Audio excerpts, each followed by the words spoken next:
Board के अंदर direct 3 number का पूछा गया है, तो आपको रिएक्शंस याद करनी ईजी है। बस आपको याद रखना एनोड पर क्या होगी ऑक्सीडेशन, कैथोड पर क्या होगी रिडक्शन होगी, और इसको आप कंबाइन कर देंगे, वेरी सिंपल है, और लास्ट में आपके पास ये FeO रस्ट बन जाएगा। क्लियर।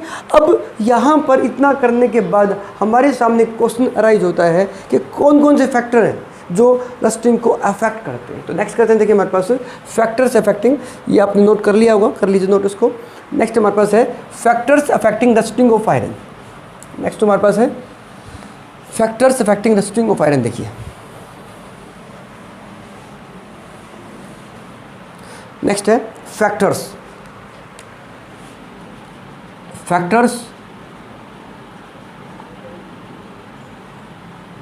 Affecting rusting. भाई कौन कौन से फैक्टर्स को जो अफेक्ट करते हैं। पहला जो मेन फैक्टर है वो होता है मॉइस्चर।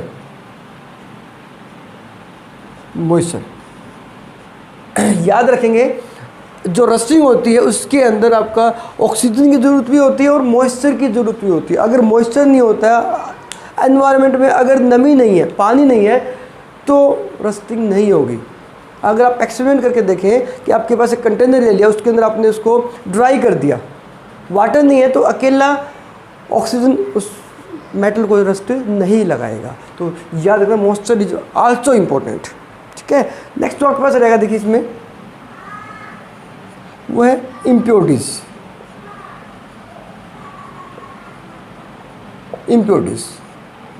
इम्प्योरिटीज का मतलब होता है कि मेटल के अंदर अगर कुछ अदर सब्सटेंस प्रेजेंट है तो उसको बोलते हैं इम्प्योरिटीज, तो उसके अंदर रस्टिंग होने के चांस ज़्यादा होते हैं। तो impurities increase the rusting.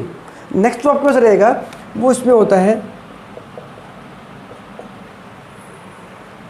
Electrolyte. Electrolyte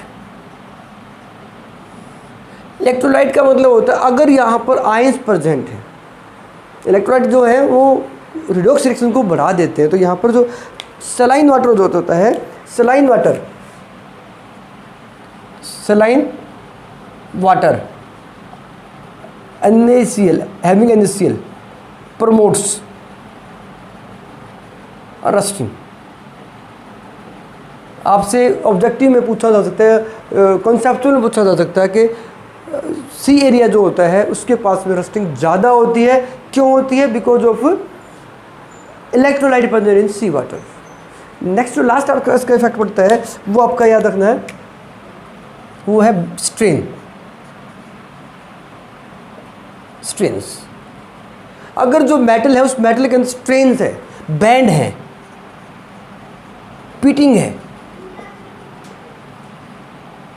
band जितने ज़्यादा होंगे उस बैंड के, ये मान लीजिए आपका इस टाइप से ये मेटल है, यहाँ पर बैंड हो गया है। देखिए बैंड के पास में यहाँ पर मॉइस्चर ज़्यादा डिपॉजिट हो जाएगा और मॉइस्चर ज़्यादा डिपॉजिट होने की वजह से रस्टिंग होने के चांसेस ज़्यादा रहेंगे। तो ये जो फैक्टर हैं ये रस्टिंग को बढ़ा देते हैं, याद रखना बात ये। अब हमारे सामने जो चैलेंज है वो ये है कि हम इसको रोकें कैसे। तो हमें क्या करना है, हमने इसकी केमिस्ट्री पढ़ ली है, तो केमिस्ट्री पढ़ने की वजह से की हेल्प से हम इसको रोक भी सकते हैं। तो आप क्या करेंगे, मेथड्स ऑफ प्रिवेंशन। नेक्स्ट हमारे पास है मेथड्स ऑफ प्रिवेंशन। देखिए नेक्स्ट है methods of prevention of rusting.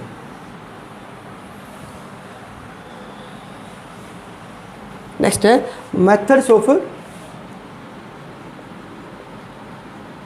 Prevention.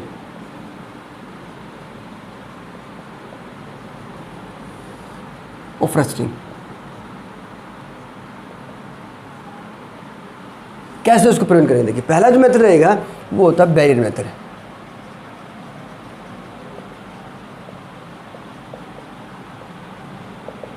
Barrier method का मतलब रुकावट पैदा करना, रुकावट लगा दिया आप इसके अंदर। तो यहाँ पर याद रखना, अगर आपके पास दो तरह से रुकावट लगाई जा सकती है। एक तो होता है इसके अंदर फिजिकल मेथड, पहले इसमें आता है फिजिकल।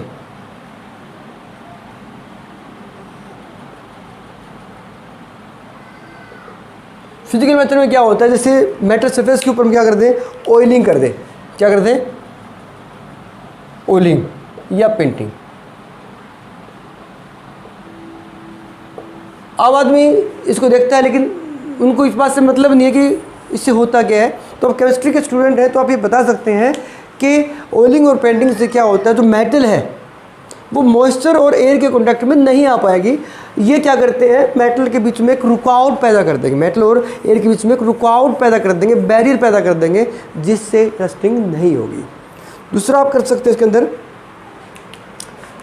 दूसरा मेथड है वो है chemical method. Chemical method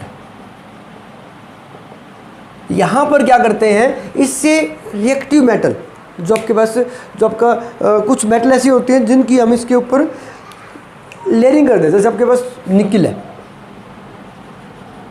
chromium है, इन मेटल्स की इसके ऊपर क्या कर देते हैं, डिपोजिशन कर देते हैं, एक लेयर चढ़ा देते हैं। आपने देखा होगा जो आपका मोटरसाइकिल के रिम होते हैं, आजकल तो लोहे के आते हैं, पहले जब लोहे के आते थे उसके ऊपर एक शाइनिंग कवरिंग होती थी जो चमक पैदा करती थी। वो एक तरह का लोहे को, उस जो आपका रिम है उसको जंग से बचाने के लिए लेयरिंग कर दी जाती है। That is chemical method. याद रखेगा आपको, आप चारों तरफ केमिस्ट्री देखते हैं। नेक्स्ट देखिए आपके पास है सैक्रिफिशियल मेथड। यहाँ पर क्या होता है, एक मेटल जिसको हमें बचाना है रस्टिंग से, उसके ऊपर मोर रिएक्टिव मेटल की परत चढ़ा देते हैं। मोर रिएक्टिव मेटल आपको मोस्टली यूज करते हैं जिंक,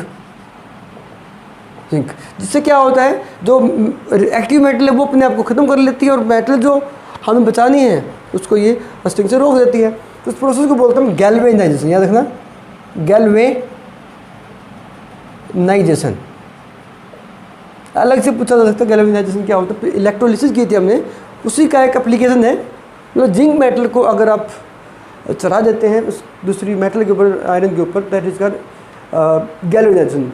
ये आपकी मेटल ख़त्म हो जाएगी और जो आपकी मेटल है वो बच जाएगी, तो इसको बोलते हैं सैक्रिफिशियल मेथड। नेक्स्ट मेथड में देखिए वो बड़ा इंपॉर्टेंट है, कैथोडिक प्रोटेक्शन।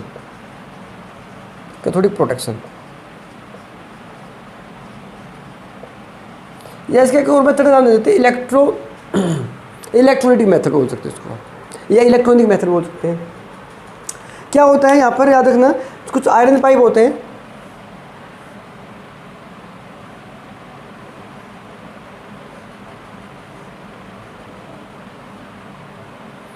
अब देखिए जो आयरन पाइप है, जो अंडरग्राउंड आयरन पाइप है, अंडरग्राउंड जो आयरन पाइप है उनके साथ मॉइस्चर काफ़ी कांटेक्ट में रहता है, तो इस मॉइस्चर के साथ रस्टिंग जल्दी हो जाती है। तो क्या करते हैं, इसके साथ हम एक और रिएक्टिव मेटल, ये आपके पास Mg मेटल मोस्टली लेते हैं, Mg मेटल को जोड़ देते हैं इसके साथ। Mg मेटल को जोड़ दिया, ये आपके पास है more reactive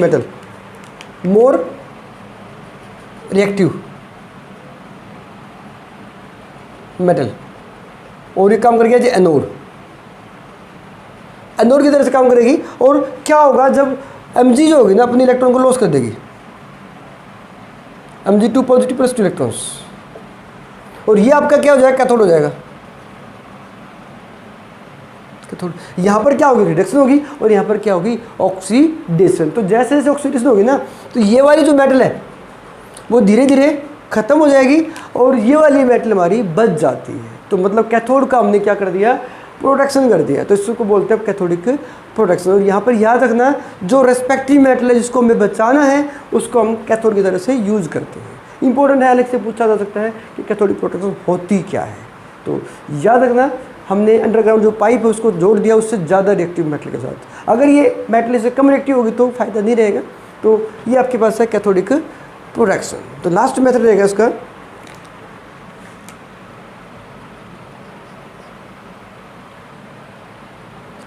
anti corrosive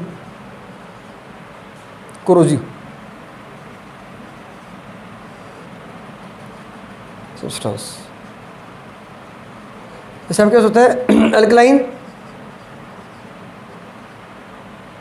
chromate,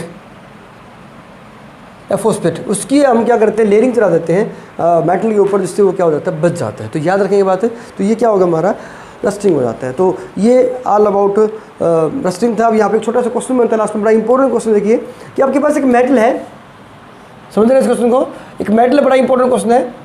rusting के बाद ये M1 था, ये M2 है। रस्टिंग, बिफोर रस्टिंग, रस्टिंग के बाद मेटल का मास बढ़ेगा, घटेगा या चेंज नहीं होगा। तो याद रखना, रस्टिंग के बाद जो मेटल है इसका मास M2 ग्रेटर देन M1 हो जाएगा। मास बढ़ जाता है। क्यों बढ़ जाता है? क्योंकि यहाँ पर सिर्फ मेटल थी, यहाँ पर आपका बन जाएगा Fe2O3.X2। तो काफ़ी सारी सब्सटेंस इसके ऊपर जमा हो जाती है, इसलिए रस्टिंग के बाद जो मेटल है उसका मास इंक्रीज हो जाता है। तो याद रखेंगे, ये आपका क्या होगा, कोरोजन बड़ा ही इंपॉर्टेंट टॉपिक है और आप इसको अच्छे से याद करें, लर्न करें। Thank you for watching, study with me and enjoy chemistry. Thank you.